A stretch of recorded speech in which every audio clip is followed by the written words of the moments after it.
morning and welcome to the Foggy Dew. This is Colin. Well, gang, is everyone monitoring the situation? It's just so interesting to me. When this whole thing with Iran popped off, I guess over the weekend, I've probably been like you. If you're way into politics, way into geopolitics, you're probably like attached to your phone.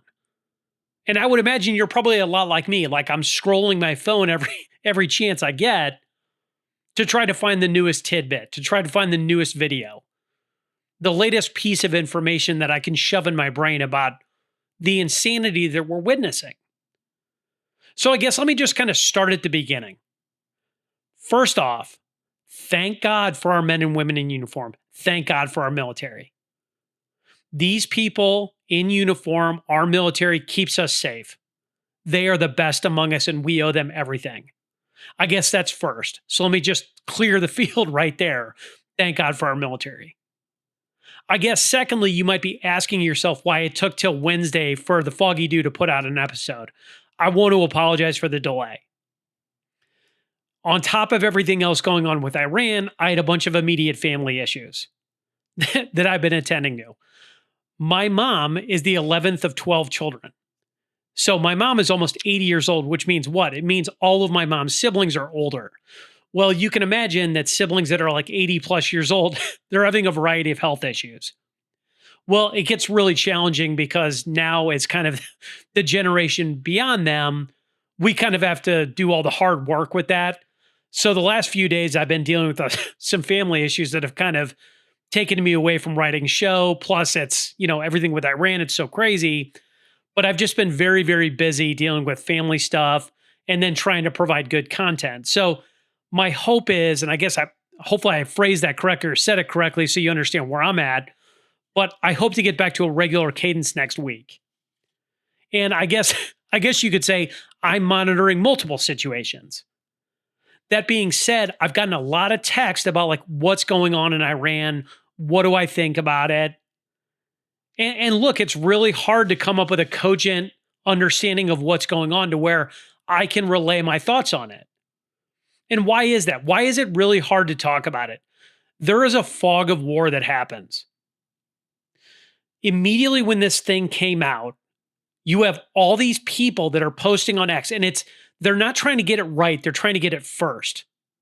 So you have this like hot take cadre of people that are just pushing out information. Whether or not it's the right information, you don't know. And quite frankly, I've talked about it on the show before. I do not want to be hot take guy. I like taking a situation, a historical event, something that happens in politics, and looking at it from all angles, usually from a historical perspective. Doing hot takes is stuff that I'll leave up to the day-to-day guys. I don't do that. And quite frankly, everything I've seen over the last 72 hours or so, I want to keep a very open mind about the situation here. I do not want to fall in one camp or the other. And to be fair, I actually recorded a show on Monday and sent it to my producer for publishing on Tuesday. The problem with that? I recorded it on Monday, and as I'm sitting there as Monday unfolded, some of the conclusions that I had drawn already became outmoded by the time we were ready to publish. And again, I've talked about it before in the show. I don't want to push out slop. I want to push out good content that makes you think. But the only thing I've thought about the last couple of days with everything that's coming out, the news is just way too fast. The news is way too fast and it's way too chaotic. I literally turned my phone off for like an hour just to take a walk and get away from it. I walked away and literally within an hour, the calculus had entirely changed. It was like, oh, all this new information had dropped. So I guess you tuned in to get my thoughts on this overall, my thoughts on Iran and what's going on. So let me just start here. Friday afternoon, I had actually played golf. So before this whole thing even started, Friday afternoon, I had played golf with a loyal Foggy Dew listener. We were kind of talking about all the armament that had been sent outside of Iran. We're talking about this armada that the U.S. military, the Trump administration had sent over into the Middle East. And we were talking what is going on here? What is really going to happen? The only thing I can tell you about that conversation that I had with my friend on Friday afternoon is even Friday afternoon, I did not think we were going to move into kinetic warfare with Iran. Why? Attacking somebody in a kinetic manner, at least to me, does not seem to be Donald Trump version 2, meaning this version of Donald Trump. That doesn't seem to be his style. Donald Trump version 2 style is extremely surgical. It's 5 moves ahead. It's chess, not checkers. It's not reactive, it's proactive. And that's from a domestic perspective, mainly from a geopolitical perspective. Some of the moves that Donald Trump version 2 makes from a geopolitical perspective are absolutely brilliant. So I have to sit back and look at this entire situation with kinetic warfare and go, okay, wow, was not expecting that. So I guess, what am I looking at? What possible reasons could we have for doing this, and what does it mean domestically? So I guess looking at the first question, which is, what is this? Is this regime change? Is this saying us, meaning the United States, saying, we're done with the Ayatollahs, we're done with this terror network, we're going to cut the head off the snake? Is it regime change? Is this about oil? Everything's always about money, right? Just a baseline stuff. It's always about money. It's always about oil. It's always about energy. Okay. So I think that that's obviously a high priority, a high part of the calculus here. But I guess, is it oil for China? Is it China we're trying to get to here? Is what we're looking at something broader? Is it something that maybe Israel wants? Is that what we're looking at?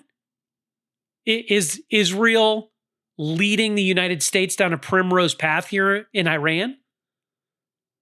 Is this just maybe a culmination of 47 years of really bad US leadership? Really poor administration of what's really going on in Iran? Is that a cumulative effect? Is that what we're seeing? Is what we're seeing a failure of neocon politics? And neocon politics meaning like this hawkish, neocon Republican leadership like the Lindsey Grahams, the Ted Cruzes of the world. Is that what we're seeing? I mean, there's a lot of things you could point out with this entire situation, but those are some of just the broader topics that I look at when I'm watching this whole thing unfold. And I guess the honest answer that I would give you from the Foggy Dew's perspective is, I don't know the answer, guys. The only thing I can tell you right now, meaning that we went to war with Iran, this is something none of us have ever seen before. Yes, we saw the first Gulf War. Yes, we saw Afghanistan. We saw all that. I think we're in an entirely different ballgame now. Entirely different ballgame. I think we are completely off the reservation. And I guess my only point to you about any of this is we're like, 72 hours into this situation? So I guess the facts are still presenting themselves. And again, I don't want to be hot take guy and go, yes, this is definitely what's happening. I want to keep an open mind. But I would tell you, like, what's the best case scenario out of this? Like, play the string out. What is the best case scenario for Donald Trump and the American citizen? Because that's really all I care about. I think the best case scenario for the American people is that this is some type of like 4 to 6 week surgical strike. We decapitate Iran's military capacity. We've already decimated their leadership. So again, a short-term kinetic action. But I guess my question is, even in that best case scenario, what happens next? Meaning, what's really going to happen on the ground in Iran if we keep killing, the next Ayatollah and the next Ayatollah and the next guy in Iranian leadership? My question is, even if we do this for 4 to 6 weeks, who's taking over? What's the plan then? Because the only thing I can tell you about looking at history and looking at what happens, like, especially with the United States and the neocon politics that we've been subjects to, anytime we do anything like this, a regime change operation, there is a looming power vacuum in Iran. And I guess my question is, and it's not apparent, and without these plans, I can't make judgment calls, but I guess my question is, what is the transition plan here? Even if we do a 4 to 6 week surgical operation, we decapitate the mullahs, we kill the next Ayatollah, what's the transition plan? Well, the only thing I can tell you sitting here on Tuesday or whatever is that the Trump administration really has not articulated that. And the only thing that I know about this, again, looking historically, is that a power vacuum is a real problem. A power vacuum, specifically in Iran, would be very bad for a number of different reasons. Number one, you could get somebody that's way more radical. Well, and quite frankly, if you have a power vacuum, what does that lead to? Civil strife. If you've got civil strife, these are like follow up downstream issues. If you have civil strife, then what happens? Food and water issues, population replacement. Well, not only you have population migration. People leave when wars occur. You're going to see people moving out of the Middle East immediately. Where are they going to go? Where are these people going to go? You have like 96 million people in Iran. I mean, most people are going to try to get out of the war zone. So I guess you're going to have, if you have a big power vacuum that's created by this, even a 4 to 6 week surgical thing, you've got a lot of downstream problems that can happen in the Middle East, specifically Iran. And I guess my only problem with it is that Donald Trump and the Trump administration 1000% owns this now. And I guess my only problem with any of this, like, and again, like, I'm willing to give Trump the benefit of the doubt. Because I guess, like, this is the part that's baffling to me. Trump, just look at like the last couple months with Trump. Trump did an amazing job in Venezuela. His whole idea, the Monroe Doctrine, closing off the Western Hemisphere to Chinese influence, the Panama Canal, right? Everything that he's done with Canada, everything he's done, it's brilliant. He had this brilliant geopolitical plan. He did a great job in Venezuela. It was a surgical black bagging of Maduro. We captured the oil, meaning the control of the oil. Just even last week, it's almost hard to fathom, but a week ago today, he had the State of the Union speech. That seems like a lifetime ago. So literally like a week ago, Donald Trump had a great State of the Union speech. There was a lot of optimism coming out of that. He made the Democrat Party look silly by not standing to salute the American citizens. So you watch all these brilliant geopolitical moves. You saw this kind of like slow forming domestic politics structure that he was working on. And now you got this. Now you got this. And I guess my problem with it, now you have this. What I care about most, I've said it before on the show. I'm America first. All I really care about is my kids' future domestically, right? And I understand that geopolitical events are necessary as the world hegemon to figure stuff out. But all of the domestic issues that we're dealing with, that we need to have figured out by a Republican president, Republican Congress, Republican Senate, all of those domestic issues that we need real attention on just went poof. That sound you hear is all of our domestic concerns jumping in the back seat. SAVE Act, afterthought. Economy, afterthought. Gen Z, afterthought. Stock market, afterthought. AI economy, afterthought. I mean, pick any domestic issue. And I guess if I look at it more broadly, like criticism of Donald Trump here, this is the rare time, at least for me following Donald Trump, this is the rare time that Donald Trump went against the polls. This is very, very, very unpopular domestically in the United States. I think the last number that I saw for domestic support of this action, I think that action against Iran only enjoyed about 24% support. And I guess if you look at it from an optics perspective for Trump, like 24% support, I think the best thing that the Trump and I guess it was intentional, but the best thing that happened is that the Ayatollah died right away. The Ayatollah was a bad, bad dude, and him being gone is a good thing. So again, optically, like, oh my God, this is great. But now you're looking at a more protracted engagement. Like it's almost like Maduro. Like you capture Maduro, you black bag him, it's over. You kill the Ayatollah, it's over. Well, this is not over. It's not over by a long stretch because the administration even said that there's going to be weeks and weeks of this now.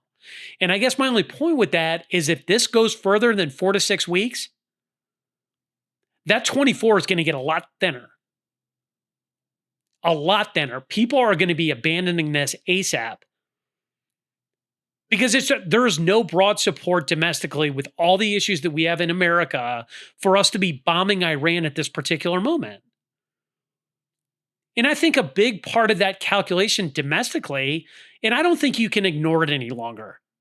I think this entire situation with Iran feeds what I'm going to go ahead and call the Israel problem. I mean the state of Israel. I don't mean the Jewish people. I think it's the state of Israel. The state of Israel is a real problem for US politics. And I don't think either political party can get away from this at that point.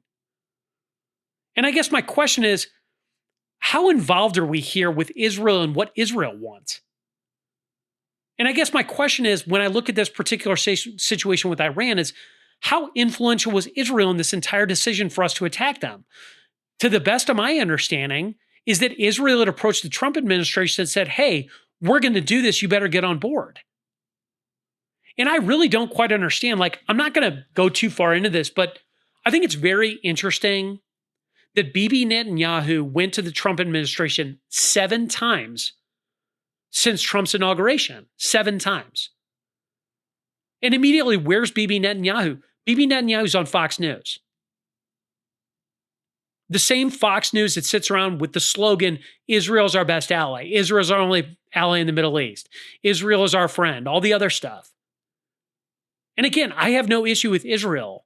The problem that I have with it is that my kids need help. Generations beyond us need help. Bombing Iran for Israel is not the top of my list. And I guess my point with that is that if I look at this and I see Bibi Netanyahu going to the Trump administration 7 times, I see Bibi Netanyahu rushing off to Fox News to talk about how great of an asset Donald Trump and the Trump administration is for the state of Israel and peace in the Middle East. I don't think peace is achieved by lobbing missiles at Tehran. But I guess my question is that we are operating, we the United States, didn't we already go down this road? If you'll remember, Israel was the one that supplied us the information about weapons of mass destruction that caused what? A decade of our best soldiers, people being killed, and trillions in debt. Are we dealing with another situation there? I mean, if you remember World War II when we were attacked, there were lines at the recruitment station around the block. I don't know anybody that's lining up right now to go die for, Israeli interests in the Middle East. If you're going to send my son to stand on the border to protect the homeland, great. But I think at this point, you cannot, as a logical person, ignore the Israeli questions, the Israeli problem. You can't ignore it. It's too in your face. And I guess if you go one step beyond that, like if you look at the Israel problem, and I'll just use that term broadly because I don't know what else to say about it. The other thing that I have a problem with, and it's not really a problem, it's just more of a question, is the fact that this whole Epstein thing has been going on for what, 4 to 5 months now? That makes that whole Israel thing even worse. And I think anybody with a passing understanding of the Epstein situation knows that Jeffrey Epstein was in some way connected to the Israeli intelligence community or the Israeli government. I mean, Ghislaine Maxwell's father was an Israeli spy. Epstein was living in the former Israeli prime minister's place in New York City. There's all these crazy connections with Epstein. And the Epstein thing has sucked up the dialogue in domestic U.S. politics for how long now? And again, it's not about Epstein, but it's the fact that you had Bill and Hillary Clinton literally on Thursday and Friday being deposed about Epstein. And then literally the next day, we attack Iran. It just seems like a head fake. So I guess I just have a ton of thoughts here. I do. And it's not, I don't have a ton of thoughts. I have a ton of questions. But unfortunately, I don't have any answers, right? I'm trying to pick up breadcrumbs from what the administration is putting out. I'm trying to understand where they're going. I'm trying to understand what they're doing. I do trust Donald Trump for now, but that trust is very tenuous because I'm not seeing a plan here long term. But I guess my point with any of this is that I wanted to get my thoughts out on this. I know I had a lot of people pinging me about it. I want to put out good content. I want to give you things to think about. But I also want to keep a very open mind on this. I would urge everybody, keep an open mind. Ask questions. You're going to see a lot of slop come out on the internet. You're going to see a lot of slop come out on Twitter. We're all going to be inundated with information. It's that fog of war I was talking about. And quite frankly, I don't want to fall into a camp. I don't want to fall into this, hey, this is Israel's problem. Hey, this is a China problem. I want to keep an open mind and process information as I can. And again, I mentioned it, best case scenario for me, it's the bigger chessboard. This is about China and oil. But man, just even within the last 48 hours, it seems like that calculus is changing. So again, I'm going to try to do the best I can to synthesize my thoughts coming out of this. But again, please realize that I could be recording a show and then the next day, the entire calculus could have changed. All I can tell you is just ask questions, stay vigilant, say a prayer. But man, I guess hopefully that answers people's questions. But I think you're right to ask a lot of questions here. I think you're right to have a lot of concerns. And quite frankly, I'm just going to say this. Please be careful domestically. We could have sleeper cells here. We had an open border with 20 million people coming in. I had a friend call me this morning. She was planning on going to San Diego and was really worried about getting on a flight. Live your life. Okay? Live your life. That's what terrorism is. Terrorism is you not living your life. But I think the threat level domestically is very, very high right now. Very high. And it could be cyber warfare. It could be kinetic. I have no earthly idea. The thing in Austin with the shooting was that a preamble? I hope not. I hope that nothing happens in Europe. I hope nothing happens here. But again, we're off the reservation, guys. Okay, I'll wrap up this part of the show. But again, those are my thoughts on the Iran thing. Again, I want to keep an open mind. I want to keep all my options open. I'm praying for a peaceful conclusion. And thank God for our men and women in uniform. Okay, so switching gears, there are other topics that are going on out there other than Iran, which is kind of hard to believe, but let's talk fraud for a minute. Now, another shoe on fraud, meaning domestic fraud, dropped last week. And J.D. Vance and Dr. Oz dropped an absolute nuke on Minnesota last week. And if you don't know who Dr. Oz is, that's Mehmet Oz from TV. But Dr. Oz right now is the head of CMS. Well, what is CMS? That is Federal Medicare and Medicaid. Now, remember, Minnesota, the fraud in Minnesota was exposed by that kid, Nick Shirley, a kid with a cell phone. Nick Shirley exposed billions, close to 100 billion from some estimates that I saw, but like billions and billions in fraud in Minnesota for Medicaid and Medicare. Now, what's happening in Minnesota ever since that exposure occurred, they're concealing the receipts. Minnesota does not want to show the books. And why wouldn't they want to show the books in Minnesota? Well, the reason they don't want to show the books in Minnesota is because the books are obviously cooked. Well, since they're not showing the books and they're not being transparent with that information, what's happening is that Dr. Oz is the head of CMS and J.D. Vance, those guys are cutting Minnesota off. Well, what does that mean? It means that Governor Tim Walz and the state of Minnesota have 60 days. They have 60 days to clean their system up. They have 60 days to purge the fraud and show the books. What happens in 60 days if they don't do that? What happens if Tim Walz in Minnesota decide that they don't want to comply with federal law? Well, what's going to happen then? This is what J.D. Vance and Dr. Oz did. They dropped this nuke. What's going to happen is that Minnesota, the state of Minnesota, is going to rack up $1 billion in deferred payments. What does that mean to the layperson? It means that the state of Minnesota is going to lose its federal funding. Again, what does that mean to the layperson? What it means is that Minnesota is now caught between a rock and a hard place. It means that if they don't produce their books and if they don't clean up the fraud, they're not going to get one more dime of federal money, which is going to do what? That's going to turn them over. They're going to be in a real problem if they don't get federal funds. Now, the interesting thing about this is, think about this whole situation. The federal is just going to start withholding funds from states that are not in compliance with federal law. Dr. Oz and JD Vance announced at this press conference that, quote, more states are coming soon. Now, I'm not a rocket scientist, but what I can tell you is that would be California, Illinois, New York, and New Jersey. And we all know that California has like 20x more than Minnesota. Old Gavin Newsom is in a real pickle here. Because I can tell you right now that withholding of federal funds from a state is a tactical nuke in the system. What's going to happen is the federal government is going to cut the credit card to the states. It's like a kid just spending money like a drunk sailor. Well, when mommy and daddy cut the credit card off, that drunk sailor's got kind of a problem. Now, the interesting thing about this entire situation and why this matters more broadly is today, this lever of cutting the credit card off is being used on Medicare and Medicaid.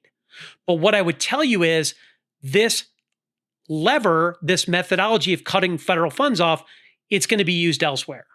What is it going to be used on? It's going to be used on things like voter fraud. Oh, you don't want to turn over your voter rolls? We're cutting off the credit card. The states are not going to be brought to heel by guns like they were in the Civil War. The states are going to be brought to heel financially. That is the lever that the federal government is going to use to force compliance on the states. Again, this isn't Lincoln sending in the troops, but the effect is exactly the same. And the only thing I can tell you is the states are caught in a pickle here because raising taxes at the state level are not going to make up the deficit. And here's a great example. Here's New Jersey just late last week. So here you have New Jersey Governor Mickey Sherrill. So here's Mickey Sherrill, the governor of New Jersey, coming out and announcing the other day that New Jersey, which is a blue hellhole state, that New Jersey has a $3 billion structural deficit. A $3 billion structural deficit. What Sherrill said is that this structural deficit could cause what? Credit downgrades to the state, or the state hiking up taxes. So really what's occurring here is that the citizens of New Jersey are really victims of poor leadership and poor governance. Because if the federal cuts off their money, what's the state's only action? They're going to have to tax the citizen more or start cutting services. So what's going to happen here broadly is that when you start seeing these issues where the state's not producing information, what's going to happen is the federal's going to step in and say, great, we're withholding payments until you produce the books, and then they're going to get audited. The states will get audited. Mickey Sherrill in New Jersey will be audited. And if her books don't make sense, she's going to have a real problem. So you're going to audit the state, you're going to audit the fraud from the federal government. And what that will do is that will clean up this nonsense fraud that's going on. And I guess I talked about it a minute ago with like a parent-child relationship. The federal government is going to end up being the parent here, cutting their credit card off. In Minnesota and what they're doing with Medicaid, Medicare fraud in Minnesota, that's the template. The only thing I can tell you is that Tim Walz now is 60 days. And Tim Walz, he's not even running again, but Tim Walz is in major trouble. You know who else is in major trouble? Gavin Newsom, Mickey Sherrill, Pritzker, Hochul, Whitmer in Minnesota or Michigan. All of these people are in real trouble. And it's not just blue states, it's red states. But all of these states are running these crazy fraud deals, all of them. And federal funding is going to be the fulcrum here. You just watch. But this is going to be wild to watch how this whole thing plays out with the federal government bringing the states to heel financially. But you just saw how they're going to do it. And Dr. Oz and JD Vance are pulling no punches. They're even telling you more states to come. But Minnesota in 60 days is going to be in a lot of trouble. So I'll be following it. So I feel kind of silly almost talking about fraud and then talking about historical stories, but I have so many of these that I wanted to go ahead and kind of go through some of them. So I guess I'm going to give you something fun to think about instead of worrying about Iran and doom scrolling on Twitter. But I wanted to talk about another obscure founding father that I really have a lot of admiration for. Well, who is this obscure founding father? It's a guy named Abraham Clark. Now, who was Abraham Clark? Clark was born in New Jersey, Mickey Sherrill State. He was born in New Jersey in 1726. Now, what happened with Clark, he was almost like a child prodigy. His father quickly realized that Clark was excellent at math. So, realizing that Clark was so proficient in math, his father sent him to work with a math tutor. So, what did he use that for? So, Abraham Clark became a surveyor. Now, the interesting thing about Abraham Clark, he was trained as a surveyor, but he was also super interested in the law. So, this guy became a self taught lawyer. Now, it's funny about that. Like, here's a surveyor, he's a self taught lawyer, but Clark was a common man. He was the common man's common man. What he did, he used to do a lot of pro bono work as an attorney for poor citizens. He realized that these people could not pay for appropriate representation, so he did it because he cared about other people. He was extremely popular because of this. He was a very giving person. He understood civic duty. Abraham Clark became so proficient as a poor man's lawyer that he was actually known as the poor man's counselor. Well, this guy had really no political ambitions. He was more interested in giving back to the community. But Clark was eventually coaxed into politics. He was so well thought of that he first entered politics as a local sheriff. As a local sheriff, he excelled, and then he was put in part of the New Jersey legislature. Well, as part of the New Jersey legislature, he advocated for the common man in the legislature. He was very much involved in local politics. But Clark became very vocal in New Jersey, very vocal on independence. Well, he was so well thought of that Abraham Clark was actually sent to the Second Continental Congress. So Clark actually voted on and signed the Declaration of Independence. Clark wrote a letter after signing the Declaration of Independence. Quote, "Our Declaration of Independence, I dare say you have seen. A few weeks will probably determine our fate. Perfect freedom or absolute slavery. To some of us, freedom or a halter. Our fates are in the hand of an almighty God, to whom I can, with pleasure, confide my own. He can save us or destroy us.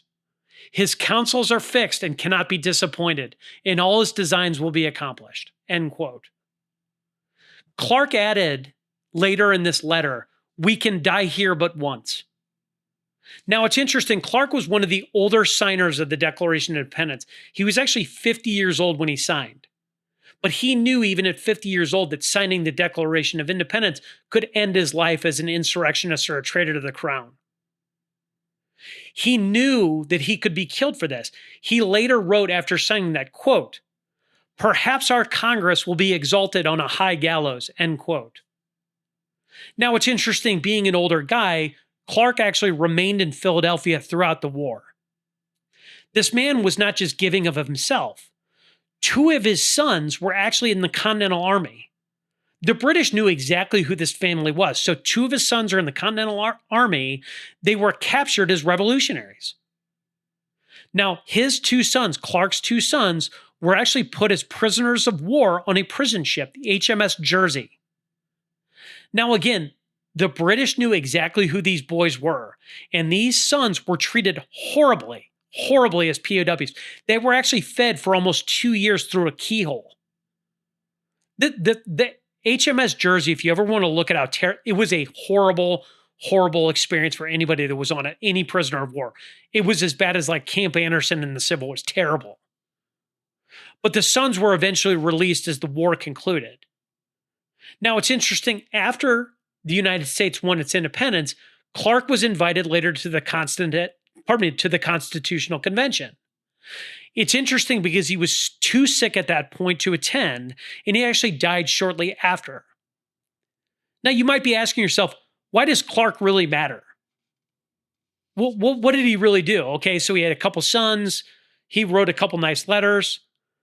The important thing to remember about this man is that in the view of every single founding father, like if you asked any founding father, tell me the most common man of the founding fathers, that would be Abraham Clark, unanimously. He was not a George Washington. He was not a John Hancock. He was not a John Adams. He was not a rich industrialist. He was not a highfalutin lawyer. He was the most common of men of the founding fathers. Now, it's interesting when you look at his politics. If I told you he was a common man, what side of the ledger did he fall on, from Federalist to Anti-Federalist? Abraham Clark was very much an Anti-Federalist. He was one of the largest advocates for democracy of the founding fathers. He was for the farmer. He was for the common citizen.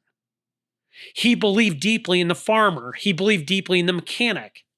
He believed that people on the lower end of society were the lifeblood of the country. He viewed people like lawyers, doctors, ministers, merchants. Clark viewed those people, that class of people, as a threat to democracy. Abraham Clark was the signer of the Declaration of Independence that was most closest to the citizen. He hated pretense. He hated elitism. He wore no wig, no ruffle. Abraham Clark was one of the best founding fathers. He was a self-educated lawyer and surveyor. He was a devout family man, a Christian mired in justice and liberty. He's also a person that's totally forgotten about today. But Abraham Clark was one of our best. So thank you, Abraham Clark, for all that you did. Okay, guys, I'll go ahead and wrap the show up. Again, I want to be honest about the Iran stuff. I want to be able to be providing good content. I want to provide good analysis. I'm going to do the best I can on shows. I have a lot of stuff that has nothing to do with Iran that I'll probably be kicking out. So just look forward to more episodes dropping. My producer's still out this week. He's out next week as well. But anyway, I really appreciate everybody listening. Thank you all for your concern and text messages. I love all you guys. Thank you so much. If you like the show, please go ahead and tell a friend about it. If you would, please follow us on Spotify. You can also follow us on Instagram at Foggy Dew Daily. If you have any questions for the show, please go ahead and email us at foggydew95@gmail.com. But in the meantime, especially now, I would ask you to say a prayer, ask questions, and stay vigilant. This is the Foggy Dew signing off.